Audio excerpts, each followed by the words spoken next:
Me llamo Leonor Sánchez. Tengo 71 años. Guadalajara amaneció cargada de verano. El aire denso por el calor y el murmullo lento de las chicharras. Conduje por el centro bajo los fresnos que sombreaban la avenida Chapultepec, sus ramas entrelazadas como las bóvedas de una catedral antigua. Había pasado una semana desde el funeral de Gabriel, pero el vestido negro aún se pegaba a mi piel como un duelo que no soltaba. La oficina del abogado estaba en un edificio estrecho de ladrillo en la colonia americana. De esos que han resistido huracanes y siglos, adentro, todo olía a papel y a brillantador de limón. Isabel ya estaba ahí, con su postura impecable, traje claro, sin rastro de luto. Me sonrió al verme, como quien recibe a un invitado inesperado en una fiesta. El señor Morales, nuestro abogado, carraspeó y comenzó a leer. Su voz era clara, profesional. A mi hija, Isabel Sánchez, le dejo la casa familiar en la calle López Mateos, junto con todas las inversiones y cuentas bancarias, valuadas en aproximadamente 100 millones de pesos. Los ojos de Isabel se deslizaron hacia mí. No se regodeó, todavía no, pero sus labios se curvaron, suaves y seguros, como quien confirma algo que ya sabía. El señor Morales pasó la página. A mi esposa, Leonor Sánchez, le dejo la propiedad conocida como la Cabaña de los Lagos, en el lago de Chapala, incluyendo los terrenos aledaños y todo lo que contenga. Eso fue todo. Las palabras flotaron un momento, frágiles como hojas secas. Me quedé inmóvil, con las manos cruzadas en el regazo. Isabel soltó un suspiro pequeño, casi teatral, y tocó mi muñeca. Papá siempre decía que amabas esa cabaña. Seguro estarás a gusto ahí. A gusto, la misma palabra que usó cuando me fracturé la cadera el invierno pasado y me negué a mudarme a su cuarto de huéspedes. El señor Morales me miró con cuidado. Señora Sánchez, su esposo hizo estos arreglos hace 3 meses. Fue muy claro en sus instrucciones. Asentí. La garganta me ardía, seca, sin palabras, al salir. El calor de Guadalajara me golpeó como pared. Las campanas de la catedral sonaban a lo lejos.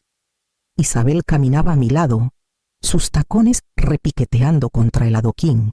En la esquina se acercó. Su voz baja, casi amable. «Aún esa cabaña es más de lo que mereces», dijo. Cruzó la calle antes de que pudiera responder. Me quedé un momento, viendo su figura clara desvanecerse en la luz del sol, y luego caminé hacia el estacionamiento. El aire olía a sal y jazmín. El mundo, de alguna manera, seguía andando. Encendí el coche y manejé a casa para empacar. Para cuando llegué a la entrada, el coche de Isabel ya estaba ahí, estacionado de traversa como si fuera dueña del suelo mismo. 2 camiones de mudanza aguardaban junto a los rosales, con los motores en un murmullo impaciente. La casa parecía más pequeña de lo que recordaba, o quizás solo menos amable. Adentro, el aire olía a pintura fresca. Isabel estaba en el vestíbulo, señalando muestras de papel tapiz pegadas a la pared. «Empezaremos por la sala», le dijo a uno de los mudadores, y luego se giró hacia mí con una sonrisa frágil y brillante. «Qué bueno que llegaste. Ya despejé el cuarto de huéspedes para que termines de empacar». Subí las escaleras despacio. Las fotos habían desaparecido del pasillo nuestros viajes familiares. Gabriel con su sombrero de pescador, Isabel en su graduación. Clavos desnudos salpicaban las paredes como cicatrices. Encontré mis maletas en una esquina del dormitorio, abiertas y esperándome. Mientras doblaba mi ropa, los recuerdos vinieron en fragmentos. Isabel de niña, tambaleándose por este mismo pasillo, sus manitas aferradas a mis dedos, su vestido de fiesta colgado en esa puerta, el día que se fue a la universidad, prometiendo llamar cada domingo. Creí en esas promesas como toda madre lo hace, sin pruebas, sin razones. Abajo, los mudadores hacían ruido y gritaban. Las cajas desaparecían por la puerta principal. Escuché la risa de Isabel, aguda, sin esfuerzo. «Cuidado con ese jarrón», dijo. «Es caro, Cuando bajé con mis 2 maletas, la nueva decoradora medía las ventanas. Ni siquiera me miró. Me detuve en el umbral de la sala, donde la luz del sol caía sobre el piso pulido. Por un segundo casi pude ver a Gabriel ahí, sonriendo como cuando nos mudamos, antes de que el tiempo suavizara y quebrara todo. Isabel se acercó, cruzando los brazos. «No rayes el piso al salir», dijo con ligereza. Asentí una vez, demasiado cansada para hablar. Luego salí, con las maletas pesadas en las manos, el aire cálido y denso contra mi rostro. La puerta de malla chirrió al cerrarse detrás de mí. No miré atrás. La lluvia comenzó a mitad de la carretera a Chapala, primero fina, luego constante, lavando el polvo del parabrisas en trazos grises. Los humedales se extendían interminables a ambos lados, planos y plateados, rotos solo por alguna garza que alzaba el vuelo. Conduje con ambas manos en el volante. El silencio dentro del coche más fuerte que la lluvia. Entre más avanzaba, menos casas veía. Guadalajara quedó atrás, reemplazada por pinos y caminos largos y vacíos. La cabaña esperaba en algún lugar cerca del lago de Chapala, un lugar que Gabriel amaba, aunque no había ido en años. Solía decir que le calmaba la mente, la forma en que el agua se veía al atardecer, tan quieta que reflejaba el cielo. Pensé en él mientras manejaba sus manos siempre ásperas de arreglar cosas, el silbido suave que hacía al medir madera. Él mismo construyó el porche de esa cabaña, tabla por tabla, sin aceptar ayuda. La promesa de un hombre debe sostener su propio peso, dijo una vez, secándose el sudor de la frente. Cuando finalmente doblé por un camino de terracería, la lluvia se había reducido a una neblina. Los árboles se inclinaban a ambos lados, goteando en silencio. La cabaña apareció como una foto vieja más pequeña de lo que recordaba. La pintura descascarada, los escalones hundidos. Adentro, el aire olía a cedro y polvo. Las ventanas estaban opacas y el piso crujía bajo mis zapatos. Dejé las maletas y me quedé un largo rato, dejando que el silencio me envolviera. Luego encendí una vela en la encimera. La llama titiló, pintando la habitación de un dorado suave. En un armario encontré una taza agrietada, manchada por años de café. Las palabras apenas se leían, pero seguían ahí para mi Leonor, mi brújula. Pasé el pulgar por las letras. El dolor en mi pecho profundo y constante. La lluvia volvió a caer afuera, suave contra el tejado, como si el mundo intentara recordar cómo empezar de nuevo. A la mañana siguiente, la lluvia se había ido, dejando el aire fresco y punzante con aroma a pino. Abrí las ventanas para que la cabaña respirara. El polvo danzaba en la luz del sol como fantasmas pequeños. Cada rincón traía el olor del tiempo, madera vieja, moho, rastros leves del tabaco de Gabriel. Empecé a limpiar despacio, más para mantener las manos ocupadas que por otra cosa. La escoba raspaba las tablas deformadas, removiendo años de silencio. Cerca de la chimenea colgaba una foto desvaída del lago al amanecer, del tipo que Gabriel tomaba con su cámara de rollo. El marco estaba torcido, y al enderezarlo, noté algo extraño. Una tabla detrás no encajaba bien con la pared. La presioné con suavidad. Cedió con un crujido leve. Había un hueco estrecho, apenas suficiente para mi mano. Mis dedos rozaron algo seco y delgado. Un sobre. Estaba amarillento por el tiempo, con mi nombre escrito en la letra de Gabriel. El corazón se me atoró. No había visto su escritura desde los papeles del hospital. Adentro había una nota doblada y una pequeña llave de latón atada con un cordel. El papel crujió al abrirlo. Guarda esto con cuidado. Dejé algo para ti donde no lo pierdan, abogados ni papeles. Debajo, otra línea en su tono familiar. El amor no es ruidoso. Se esconde en los lugares callados. Di vuelta a la llave en mi palma. La etiqueta tenía grabados 3 caracteres simples. Caja 112. La vela en la mesa parpadeó, su llama inclinándose con la corriente. Afuera, Un pato silbó sobre el lago, bajo, inquietante, vivo. Cerré el sobre con cuidado y me senté un largo rato, la llave tibia contra mi piel, sintiendo algo que no había sentido en semanas propósito. 2 días después, estaba de vuelta en Guadalajara. El trayecto se sintió más corto, aunque mis manos temblaban en el volante. La llave de latón descansaba en el portavasos, brillando bajo la luz de la mañana como si conociera el camino.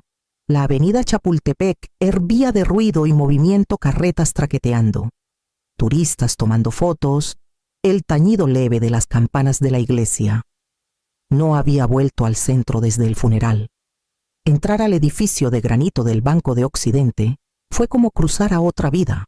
Gabriel había mantenido mi nombre como cotitular en los registros de las cajas de seguridad. La tarjeta de firma aún era válida. En la recepción, una joven me saludó, pero al darle la llave marcada con caja 112 parpadeó y se excusó. Momentos después, un hombre mayor con chaleco azul apareció. Señora Sánchez, preguntó con suavidad. Recuerdo a su esposo, Gabriel Sánchez, siempre cortés, siempre puntual. Venía cada pocos meses, siempre solo. Me llevó por un pasillo tranquilo, flanqueado por puertas pulidas. Mi corazón latía más fuerte que nuestros pasos. Cuando abrió la caja 112, la puerta pesada se deslizó con un suspiro. El aire adentro olía leve a metal y cedro. Una caja pequeña de madera estaba en el estante central, cerrada con un listón. Mi nombre estaba escrito en ella. El banquero sonrió suavemente y me dejó en privado. Mis manos temblaron al desatar el listón. Adentro había varios sobres, documentos doblados con cuidado, escrituras notariadas, unas monedas de oro envueltas en tela, encima una sola carta, dirigida a para Leonor. La desdoblé con cuidado. La letra era inconfundiblemente suya, firme, paciente, un poco torcida en los bordes. Diste tu vida por otros, por mí, por Isabel, por extraños necesitados. Esta tierra es tuya, la parte que nadie puede comprar ni quitar. Cuídala, no por riqueza, sino por paz, con amor siempre. G. Las palabras se nublaron mientras las lágrimas subían a mis ojos. Presioné la carta contra mi pecho, respirando el leve aroma a papel viejo y aceite de cedro. Fuera de la bóveda, la luz del sol cruzaba el salón de mármol, cálida y dorada. Salí despacio, abrazando la caja, sintiendo como si Gabriel acabara de tomar mi mano otra vez firme, seguro, guiándome hacia adelante. La oficina del abogado daba al lago, la luz de la tarde destellando en el agua como vidrio roto. El señor Vargas, un hombre callado con gafas de armazón metálico, extendió los papeles sobre su escritorio, los ajustó con cuidado, como si la verdad misma necesitara alinearse antes de ser dicha. Señora Sánchez, dijo, señalando un mapa. Su esposo compró esta tierra en privado hace casi 25 años, bajo un fideicomiso separado. Nunca se incluyó en la herencia que pasó por el proceso legal. Gabriel mantuvo este fideicomiso con un número de registro distinto, privado, totalmente fondeado, y nunca listado en los archivos conjuntos de la familia, así que nadie, ni siquiera Isabel, sabía que existía. Me incliné más cerca. El mapa mostraba la forma del lago de Chapala, un óvalo azul rodeado de hectáreas verdes. Las líneas rojas se extendían más de lo que esperaba sobre colinas, a través de bosques, incluso cruzando una porción de la propiedad de López Mateos. Señalé el borde norte. Esa es la casa de Isabel, dije en voz baja. Asintió. Técnicamente, sí. La mansión está en un terreno propiedad del fideicomiso Sánchez.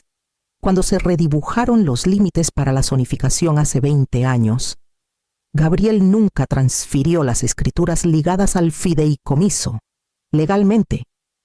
Su casa fue construida en un terreno arrendado, solo que ella nunca lo supo. Y ahora pasa completamente a usted. Por un momento, solo miré el papel, trazando las líneas con la yema del dedo. Los bordes del mapa se nublaron mientras mis ojos se llenaban de lágrimas. Gabriel lo había hecho a propósito. Había visto más lejos de lo que jamás imaginé. El señor Vargas empujó un juego de documentos de título actualizados. Solo falta su firma. Mi mano no tembló al tomar la pluma. El rasguño de la tinta contra el pergamino sonó final y suave, como el cierre de una puerta que nunca volvería a abrirse. Cuando terminé, él sonrió débilmente. «Felicidades, señora Sánchez. Parece que es dueña de mucho más que una cabaña». Doblé los papeles con cuidado en mi bolso y le agradecí. Al salir, el viento del lago alzó mi cabello y la luz del sol atrapó el agua justo en el ángulo perfecto, brillante, indómita, infinita. Por primera vez desde que Gabriel murió, sentí que el suelo bajo mis pies era realmente mío. Era casi el atardecer cuando escuché el crujir de llantas en el camino de grava. El sonido era agudo, apresurado, fuera de lugar en la quietud. Salí al porche justo cuando el sedán negro de Isabel se detuvo frente a la cabaña. La puerta se abrió antes de que el motor se apagara. Ella marchó hacia mí, sus tacones hundiéndose ligeramente en la tierra. Su cabello estaba perfecto, su labial brillante, pero su rostro estaba pálido de furia.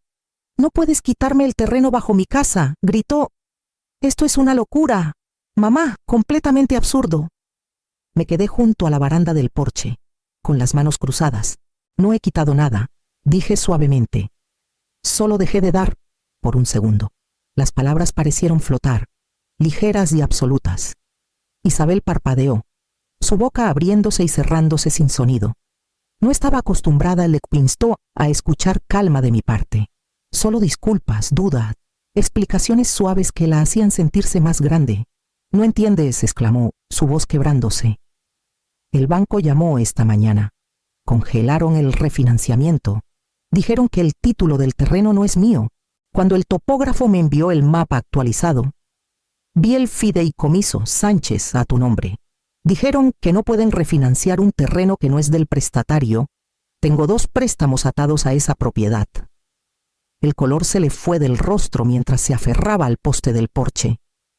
«Están hablando de ejecución hipotecaria», susurró, casi para sí misma. Todo se está desmoronando». La miré las líneas duras de su rostro, el temblor de sus manos, y no vi a una enemiga, sino a la niña que corría descalza por el césped del lago, riendo mientras su padre gritaba su nombre. Algo en mí dolió, pero no se dobló. «No estoy aquí para arruinarte», dije en voz baja, «solo para vivir en lo que es mío». Isabel dio un paso atrás, luego otro. La furia se deslizó de su rostro, dejando algo más pequeño: confusión, tal vez miedo. El viento del lago alzó su cabello. Por primera vez, no tuvo nada más que decir. Me giré hacia la luz del porche y la encendí. El resplandor dorado se derramó sobre el camino de tierra, firme y sin titubear. La primavera llegó temprano ese año. El aire alrededor del lago se suavizó, y flores pálidas se abrieron en el magnolio junto al porche. Pasaba mis mañanas cuidando el pequeño jardín cerca de los escalones, nada sofisticado. Solo hierbas, jitomates y unas caléndulas tercas que, de alguna forma, sobrevivieron el invierno. La vida volvió a moverse despacio, como una canción vieja, tocada lo bastante suave para recordar la letra. Una tarde, al recoger el correo, un sobre color crema destacaba entre las facturas. Mi nombre estaba escrito en una letra familiar, cuidadosa. Me quedé junto a la ventana un buen rato antes de abrirlo. La primera línea era corta. «Lo siento, mamá». La siguiente rompió algo en mi pecho. Pensé que el dinero era amor. Ahora veo lo que me costó. La carta seguía, más temblorosa. El banco se quedó con la casa. Vendí las joyas, el coche, todo. Los periódicos lo llamaron una caída trágica de la gracia. No duermo sabiendo cómo te traté. Cambiaría cada peso que toqué por volver a cenar contigo. La leí 2 veces. La tinta borrosa, donde sus lágrimas debieron caer. No había rabia en sus palabras, solo cansancio, del tipo que llega cuando el orgullo finalmente se quema. Llevé la carta afuera y me senté bajo el magnolio. Los pétalos comenzaban a caer, blancos contra el césped como pedazos de papel doblado. Leí sus palabras una vez más. Luego las doblé cuidadosamente por los pliegues, adentro. En la repisa sobre la chimenea estaba la vieja caja de la brújula de Gabriel. Levanté la tapa y puse la carta dentro, junto a la brújula de latón y la foto gastada de los tres en el lago. Cuando todo aún cabía en una sola imagen, el viento cambió. Trayendo el aroma a magnolio y lluvia, cerré la caja con suavidad y la dejé ahí. Una tregua silenciosa, sellada no en palabras, sino en quietud. Pasó un año, tranquilo y firme como la marea. La cabaña ya no se sentía como un exilio, se había vuelto un hogar. Las tablas del porche brillaban bajo barniz fresco, y el jardín crecía más cada temporada, lleno de hierbas, flores silvestres y las risas de mujeres que venían a descansar aquí. La voz corrió despacio, llevada por vecinos y el boletín de la iglesia a un pequeño refugio en el lago de Chapala para viudas y madres solteras que necesitaban paz. No era grandioso, pero era constante. Los fines de semana, el porche se llenaba de voces suaves y el olor a pan horneado. Nunca cobré nada. La paz era la única moneda que quería. Esa tarde, el sol se hundió sobre el lago, tiñendo el agua de cobre y oro. Me senté afuera con una tetera y 2 tazas, por costumbre más que por esperanza. La luz del porche apenas se encendió cuando escuché el crujir de llantas en la grava. Una puerta de coche se cerró. Luego pasos vacilantes, cuidadosos. Me giré, y ahí estaba Isabel, el cabello recogido con sencillez, un ramo de azucenas en la mano. «Hola, mamá», dijo, su voz más pequeña de lo que recordaba. Señalé la silla vacía. «¿Viniste de lejos?», dije. Se sentó, dejando las flores entre nosotras. El silencio se extendió, pero ya no era afilado. Al cabo de un momento tomó la taza de té que había servido sin pensar. Bebimos en un ritmo callado, el aire zumbando con grillos y el canto lejano de un búho sobre el lago. Cuando alzó la vista, sus ojos estaban húmedos. No sabía cómo arreglarlo. Susurró. Puse mi mano sobre la suya, no para perdonar, no para olvidar, solo para encontrarla donde estaba. La luz del porche brillaba sobre nosotras, suave y dorada. Pensé en Gabriel, en los años perdidos y los que quedaban. Algunos heredan casas, otros heredan paz. Yo sabía cuál duraba más.